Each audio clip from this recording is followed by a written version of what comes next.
Yo, what's good everyone? OJ here, and welcome to another video. Today, we've got some great topics for you guys, so let's go ahead and get right into it. And we are starting off with the first gameplay footage of Sword Art Online Hollow Realization for the Nintendo Switch. You guys are checking out this gameplay footage right here. It was at a recent Bandai Namco / Sword Art Online event, but I think the more important thing here that I wanted to kind of talk about and stress, similar to what I said about Square Enix, is that Bandai Namco is starting to realize that they actually need the Nintendo Switch if they really want to put together some solid sales numbers. If you're looking at a lot of the games that have already came over to the Nintendo Switch, they've had some big 500,000 unit plus sellers when it comes to just Japanese games, not only RPGs like I talked about with Square Enix, but just Japanese games in total with Bandai Namco. They've had some great numbers for the One Piece game, they've had some good numbers for Dragon Ball Xenoverse, Pokken Tournament, which is done by Bandai Namco, even though it's Pokemon Company Nintendo published, but still, they developed that. That's done great numbers for them, so I can see them bringing over more games like Sword Art Online Hollow Realization to the Nintendo Switch. Now, we also have Sword Art Online Fatal Bullet coming over to Nintendo Switch as well, but looking at this gameplay for Sword Art Online Hollow Realization, I can clearly tell that this is going to be a pretty solid port. I was comparing it, at least I don't have all the little details in the resolution, I can't do all that, but just visually I was comparing it to what they've done before with Sword Art Online, or at least the port of the game, and it's looking pretty good. I've never played a Sword Art Online game outside of Fatal Bullet for any substantial amount of time, so I'm actually really looking forward to this. But I always felt that the Sword Art Online games, I always wanted to get into them, but they were all really like a PS Vita style of game. But the PS Vita kind of died out, and the PS Vita never really picked up in the West as much as it kind of did in Japan, so I never really got into it because I felt that it was a portable type of game, but it didn't come out to Switch in the beginning, so I was just like, whatever. So I never really got into them at all, but this one I'm actually interested in, especially after playing Fatal Bullet and like the world of Sword Art Online. And I know that Fatal Bullet kind of has like a different style, but I know that they generally do a lot of really cool RPGs type of stuff to where there's a lot of content in the game, and I think that's probably one of the strong suits of all these Sword Art Online games that are coming over to Nintendo Switch. They really fit the system quite well because of how much content is in the game, because you can grind at any point and you can kind of relax and play the game. Sword Art Online Fatal Bullet, I literally stopped playing it because there was just way too much stuff and I would rather have it on the Nintendo Switch, and they decided to bring the game over to that system. So looking at this footage, this is great gameplay footage. I think Bandai Namco is realizing that they do also need the Nintendo Switch as well, and I think we're going to see a lot more Bandai Namco games continue to come over. We just had Dragon Ball FighterZ launch on the Nintendo Switch, and I'm pretty sure it's doing okay. I know it was in the top 10 for the eShop sales chart, so it's doing okay on there. I plan on picking up the game as well. Probably Black Friday, there's going to be a little bit of a deal on it, I think, at least. So I plan on picking it up, and I've already picked up a number of Bandai Namco games or played them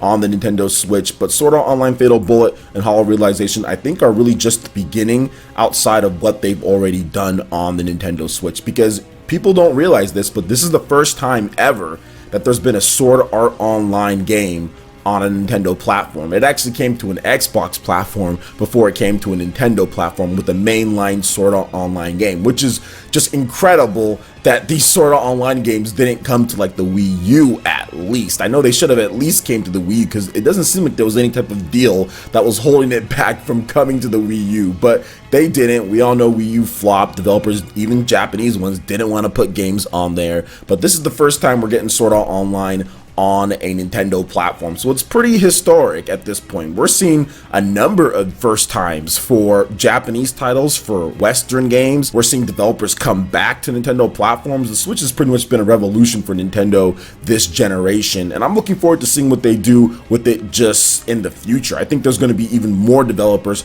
hopping on just because of the versatility of the Nintendo Switch, being able to play as the portable, being able to seamlessly connect as a TV. It's unlike anything else out there, so people are going to continue to support the system no matter what, just because it does things that other systems just can't do. So interested in Sword Art Online Fatal Bullet. I really love what they're doing with Sword Art Online Hollow Realization. The gameplay looks good, and I'm looking forward to the full release. I'm thinking it's coming out this year. I think it's going to be this year. It's going to be launching on the Nintendo Switch. They did say coming soon, and that was Bandai Namco America also said that on their Twitter account. So it does seem like it's going to be a 2018 release.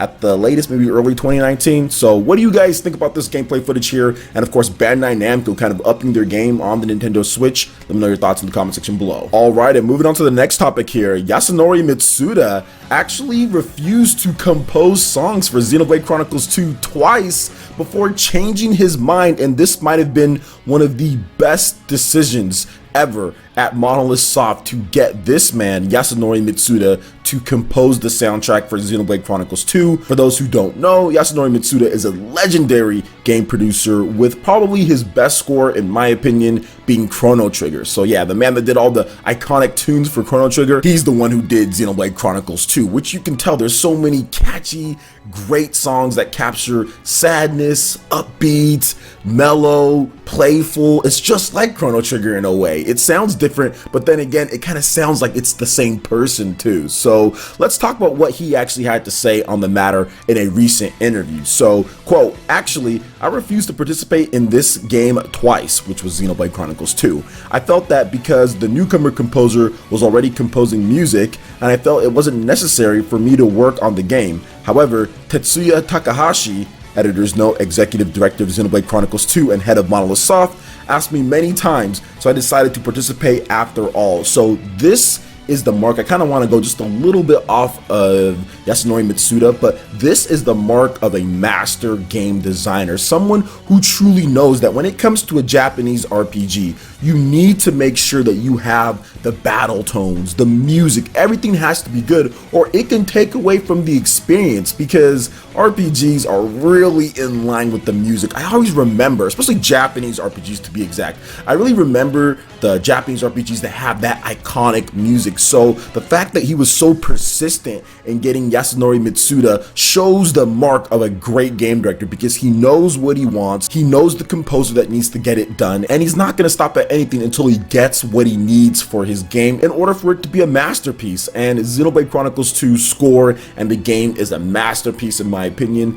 They did so many great things with the amount of staff that they had, 40 people plus, getting some outside help, and to have Yasunori Mitsuda come in, it was really just the perfect storm that blew the game up and basically made the game the best selling in Monolith Soft history when it comes to what they've done. Monolith Soft even dating back to when they were at Square Enix and some of the games that they did, like Xenogears, for example, or even back when they were doing games with Bandai Namco, Xeno Saga and everything. So it's just one of those things, for me at least. It's very exciting to see that they really went out there and pursued and got Yasunori Mitsuda and made sure that they got their man for the job, because it's incredible. It's incredible. The soundtrack's incredible. And it's one of those decisions that I know that Monolith Soft and company were like, man, I'm glad that we got this guy, and I'm glad that they got him as well. So what do you guys think about what Yasunori Mitsuda had to say here? What do you think about the score in Xenoblade Chronicles 2? Let me know your thoughts in the comment section below. All right, and moving on to the final topic here, I wanted to discuss something else that I recently did on the channel, which was finally open and play Horizon Zero Dawn on the PlayStation 4. I actually have the complete edition of the game.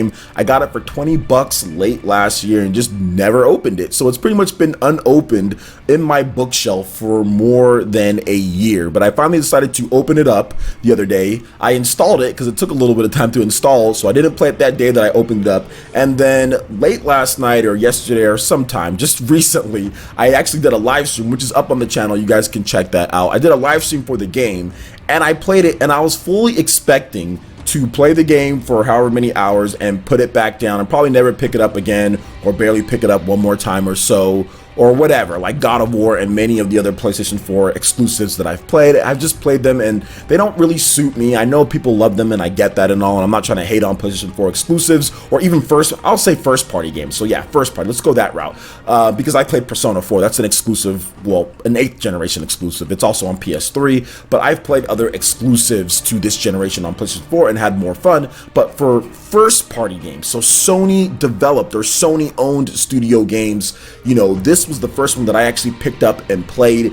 And after I was done streaming it, I kind of got everything ready afterwards. I finished the stream and I was deciding to go to sleep, and I was like, you know what, wait a minute, let me just go ahead and let me play this game a little bit more. Then I ended up playing it for like another hour or so, doing some more side quests, which has never happened. Usually when I'm done streaming a PlayStation 4 first party game, I stream it, I'm done, and I probably never pick up that game again. I think I did that with God of War or some of the other games out there. So for me to be able to pick up a first party exclusive like this afterwards, I didn't even turn off the game. I continued to play it. I left the game on, continued to play it after my stream. It was incredible. And for me, Horizon Zero Dawn is probably the best first party PS4 exclusive out there. All the first party games are going to be exclusive, but you can only play it on PlayStation 4, right? Not also on PC or anything like that. Just first party developed exclusive for the PlayStation 4, Horizon Zero Dawn Complete Edition. I played it so much and I thought it was fantastic. I really love the combat in the game.